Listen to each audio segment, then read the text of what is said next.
అలాగే మనం చూస్తే ఫైనాన్షియల్గా డబ్బు లేదు, దాంతోడు ఇంట్లో కనీసం వండుకొని తినాలన్నా కూడా చాలా ఇబ్బంది అవుతుందని వాళ్ళకు ఒక చిన్న రెమెడీ అండి, పరిష్కారము.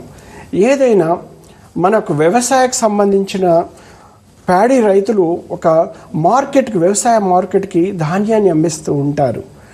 అక్కడికి వెళ్ళి ధాన్య రాశుల్లో, అంటే ఆ రాశులన్నీ ఒక్కొక్క రాశి, అంటే రైతు ఎంత కష్టపడ్డారు, ఎన్ని ఎకరాల పంట ఇక్కడికి మార్కెట్కి వచ్చిందంటే ఆ స్థలము చాలా బలమైనది ఉంటుంది. ఆ క్షేత్రము ఎంత బలమైన క్షేత్రం అయితే కొన్ని వందల హెక్టార్లో పంట పండించింది అక్కడికి వచ్చి ధాన్య రాశుల్లో ధాన్యలక్ష్మి ఉంటుంది.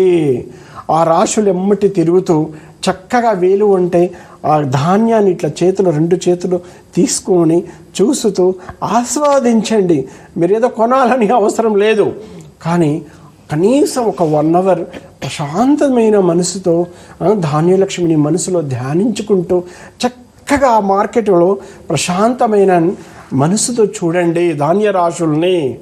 అమ్మవారు మీకు అనుకూలించి దారిద్ర్యాన్ని దూరం చేసి ఇంత అన్నానికి లోటు లేకుండా చూసుకుంటుంది అమ్మ. ఎందుకంటే ధాన్యలక్ష్మి ఒక ప్రకృతి దేవా, ఎందుకంటే ఆ దేవత మనసు ఉన్నదండి. ఎందుకంటే భూదేవి శ్రీదేవిగా మారి మన నోట్లకు వస్తుందంటే ఎంత దయా జాలి గుణం ఉంటుంది అమ్మవారికి.